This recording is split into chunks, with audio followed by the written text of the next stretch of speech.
Let's go, boys. First ever ceremonial react from Meeple MMA. So let's see what we get here. I mean, you love to watch the ceremonials. Sometimes we have some last second insights and, a lot of revealing moments can often occur throughout these ceremonials. So let's see if we can gather any insights. And if you guys have any of your own, please don't hesitate. Share down below. We love always hearing you guys' feedback. And sometimes you guys see things that we don't. So always call them out when you do. And kicking things off, boys, we got a bantamweight throwdown between Damon Blackshear, who at 12-4 is making his UFC debut. And Demonster's been looking pretty nice on this run to earn himself a shot in the promotion. And clearly the UFC is ready to test him right away. I mean, Yusuf Law, I mean, it's been a mixed bag, especially recently. I mean, he's dropped three straight.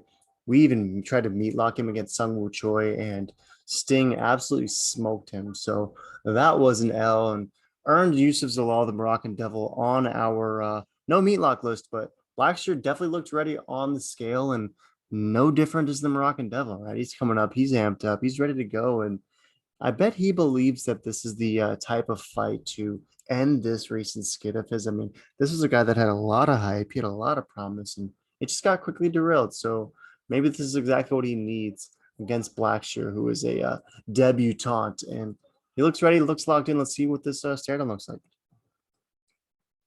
Initiating closer contact is Moroccan Devil, and Blackshear is unafraid, seemingly locking eyes, ready to engage in some a little bit of dialectic, a little bit of back and forth right there, and intense handshake too. Great way to kick things off. Let us know down low who you're going with in that one. Probably lean Yusuf, but it's dangerous, boys. It is dangerous, and this one should be fun, right? Josh, don't call him Fabia Quinlan, who popped hot like a week or two ago, and I guess Nowitzki said that it was nothing but a pictogram, and he shook it off, and it's the metabolite has successfully exited Josh Quinlan's system, so he's ready fighting Jason Witt, the gorilla, in this one. And it's interesting that Quinlan's weighing at 175 because this fight is at a 180-pound catch weight, so 5 pounds to go. Quinlan was interested in putting him on, I suppose, and taking on the vanilla gorilla. Not sure how many more gorillas we need at this point, but Jason Witt got maxed out, right? 179.5. He was taking advantage of this catch weight and looks pretty standard for Jason Witt. Let's check out this stare down.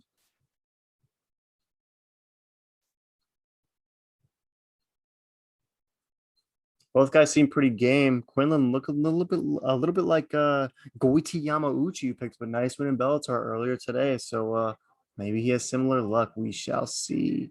Tyson Nam, 2012 and 1, taking on Oday Osborne at 11 and 4, who is riding a nice win streak. And Tyson Nam is not. I mean, he did win two straight, but most recently he got absolutely smoked. And it's another tough matchup here against Oday, who it's been up and down, right? I think this is a guy who sort of like Yusuf Salah had a lot of hype, and then people kind of soured on him. But now maybe he's peaking, and perhaps this is another easy lock victory that will send Tyson Am over to BKFC. But here comes Oday fighting out Jamaica, right? 11 and 4. He's got that one no contest, but this is a guy who's long. He's fast. He's got a very well-rounded skill set, and I think it's going to be too much for Tyson Am in this one.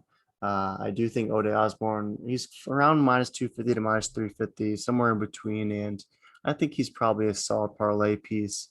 Always dangerous with these 125ers, but I just don't see Tyson Am having what it takes to put this dude out. And I think the opposite is true for Oday. I think he's got plenty of skills. And if he doesn't get the finish, then it's a decision, easy work 3-0. Let's check the stare down.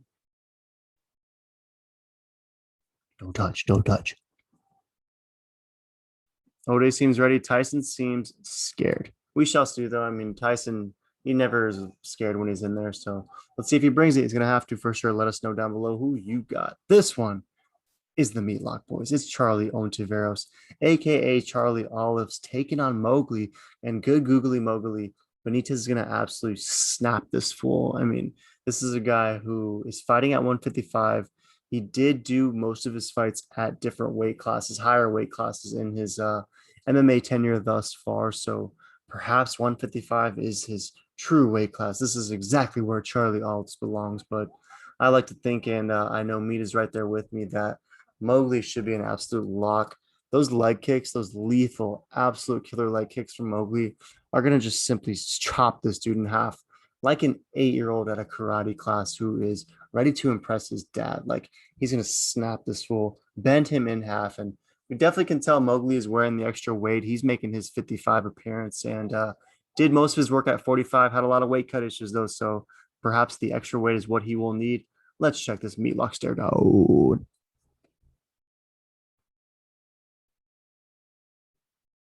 Charlie Olives locked in. Wrong. Illuminati tap on the hand for Mowgli, getting absolutely slept is Charlie Olives. Cynthia Calvillo taking on Nina Nunes. It's a 125 showdown. Flyweight it is. And 12th ranked is Calvillo, even though she always loses. And 9th ranked is Nunes, even though she always loses. So very interesting to see how these two women are still ranked. But maybe it's one off to BKFC with an L because it's been fat L streaks for both of them. But you never know with Nina Nunes. I mean, you saw who she's walking out with. Her partner, love of her life, the new champion, the Lioness. And whenever you got the Lioness in your corner, could be way worse for sure. So perhaps she does have what it takes to take out the product of alpha male for a long time, Cynthia Calvillo, 9-4-1. Been rough recently, right? She's been finished twice. KGB Lee kind of made easy work of her. I know a lot of people were surprised with that outcome because they thought Calvillo was going to get it done. But let's check out this stare down. Gotta imagine both women are going to be pretty jubilant in this face off. Let's see if I'm right. Oh, here they are. That's all smiles. Probably a snooze fest, boys. Likely going to go with Calvillo, but I wouldn't parlay piece any of that noise because that seems sketchy to me.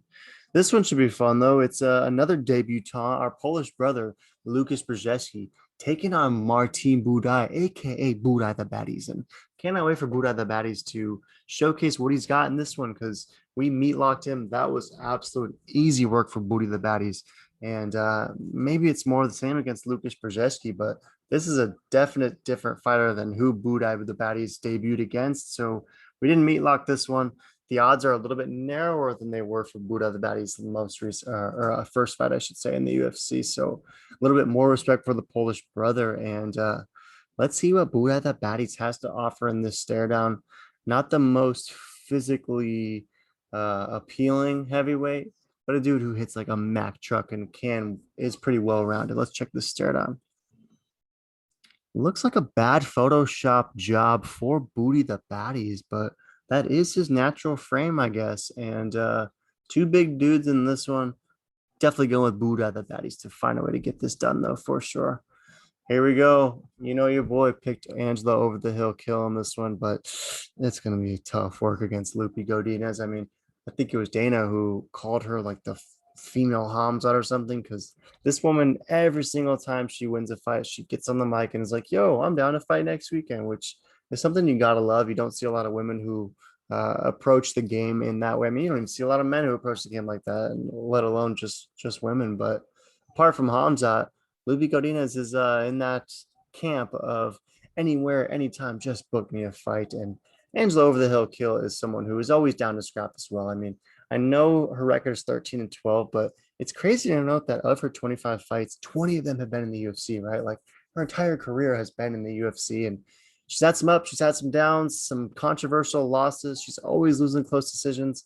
I'm rolling with her in this one. It's not very confident though. So confidence though. So let's see what she looks like in this stare down. Loopy's ready. Angela's ready. Angela does have a little bit of a size advantage, so you never know what it looks like. And she's always close. She's always competitive. Maybe she finds a way to get it done. I wouldn't bet the house on it, though. I'll say that much. This is an absolute banger. It's Bruno Silva, aka Blindado, taking on top GM3 Gerald Meerschaert, who at 34-15 is a guy who is always in fights, right? Like he'll be getting smoked, and then what do you know? GM3 found a way to get a late submission somehow. I mean, in that most recent fight, he was literally about to lose a decision to Dustin Stoltzfus, and his coach is like, "Yo, you need to finish, so go do it." And in the third round, GM3 manages to pull it off. Like the dude is crazy, but he's taking on Blindado, who, I mean, just look at the guy. He's an absolute beast, coming out looking like handsome Squidward. I mean, at 22-7, this guy is a serious killer. I know he ran into the stone hands of Alex Pieta Poetan, but he managed to go the distance against Poetan, which isn't something most guys do. And he's coming here looking like an absolute hard ass, going with the salute. Cop style aviators. Blindado is taking zero prisoners in this one. And GM3 seems pretty amused. Call me, he says. Let's check out this stare down. Let's see the energy.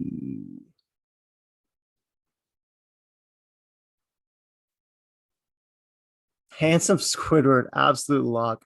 Yeah, GM3 is going to sleep in the first round, boys. You can book that. Ooh, but I do see Bilal Muhammad though, so that gives you some pause because Bilal's the goat, and I know you know that.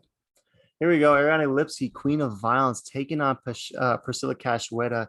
Cash me outside, boys, because I'm going with the dog in this one. I know that a lot of people are bullish on Ariana Lipsky, and she is super tough, right? You can never count her out. She is able to grind out decisions. She's able even to get finishes, which isn't something you always see from this division. But I think that Cashweda is going to make this one ugly, find a way to just sort of out grit her, out hustle her, and I anticipate Cashweda losing the first round, but I like Cashweda to win two and maybe even get a finish in three because this is a woman who keeps getting better and better. I mean, she obviously took that hellacious shellacking via Valentina Shevchenko, which was the closest thing to a death we've seen in the UFC octagon. I mean, maybe besides like Lionheart versus Glover, but that was an absolute beatdown body sesh.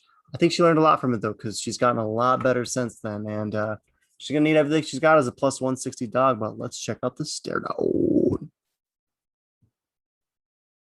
Love that entry from Cashweda. Great footwork.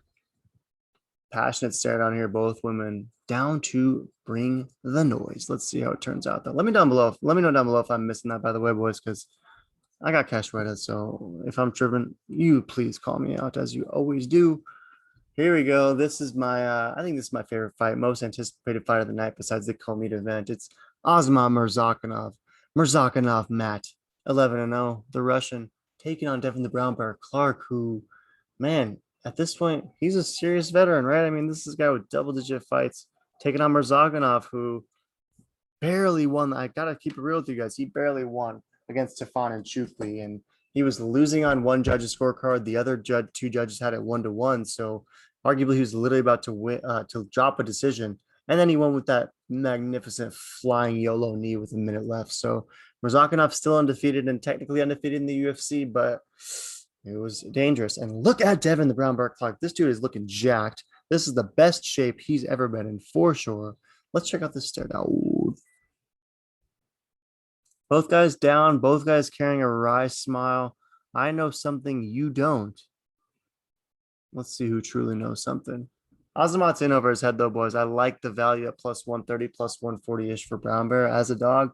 I think he grinds out a decision or gets a second or third round TKO. So take that to the grill for sure. Both meat and boy are rolling with the juicy meat value stake. And in this one, I don't know. You're going to have to tell me down below, boys, why this is third from the top. Jasmine versus Yasmine.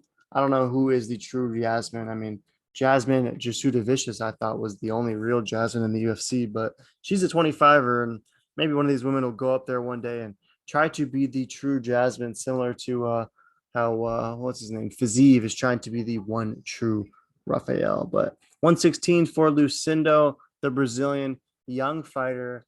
Very interested to see what she brings. She kind of looks like Jessica Andrade, but we'll see if she fights at all like her. And she's taking on the fighter from Mexico, Yasmine Juraguay. And this is a woman who's very calm, very confident, and she'll be bringing in the right mindset against her fellow Jasmine. I mean, this is a woman who is locked in since day one, ready to capitalize as a professional fighter. And physically, she looks great. I mean, not an ounce of body fat on this woman. And let's see who the true Jasmine is, I guess, boys. And again, let me know why this is third from the top, but let's check out the stare down. Anything good here?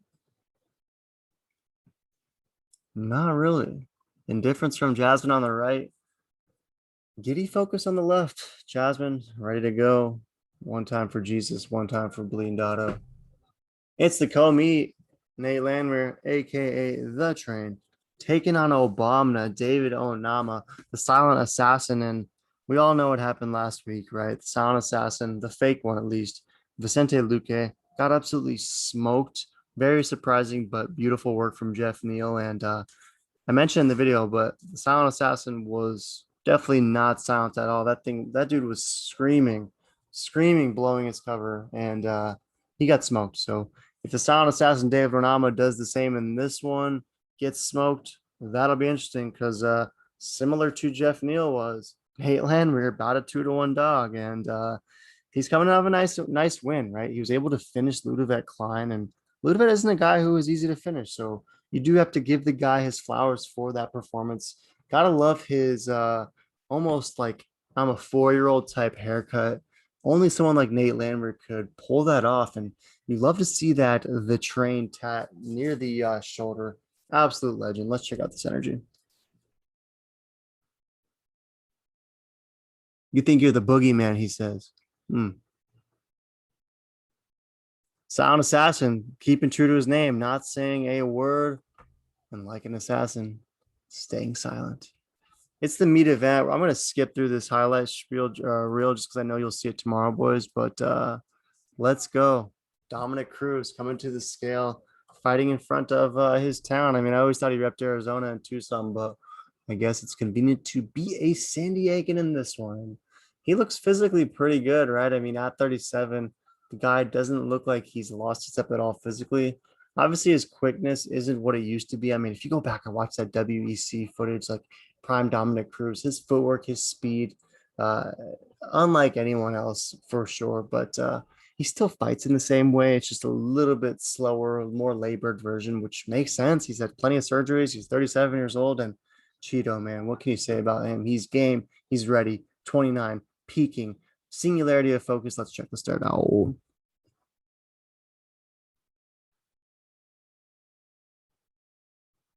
Both dudes are so down. They both said they're willing to die in there. I'm anticipating nothing less than a slobber knocker. Going Cheeto by finish. So let's hear what Dom has to say.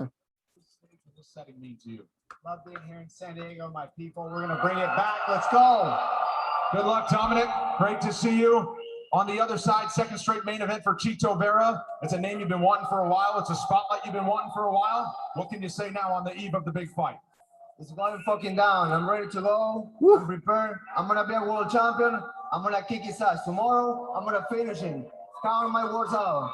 Count his words out, meat boys. He says he's getting the finish. I'm with him. I really do think that it's Cheeto time, and nobody puts out Dom Cruz, but I think that Cheeto's the one to do it, boys, and I think he does so within 4 rounds. But Meat is obviously pretty bullish on Dom Cruz, and I'm sure many of you meatheads are as well. So let us know in the comments who you are favoring in that meat event.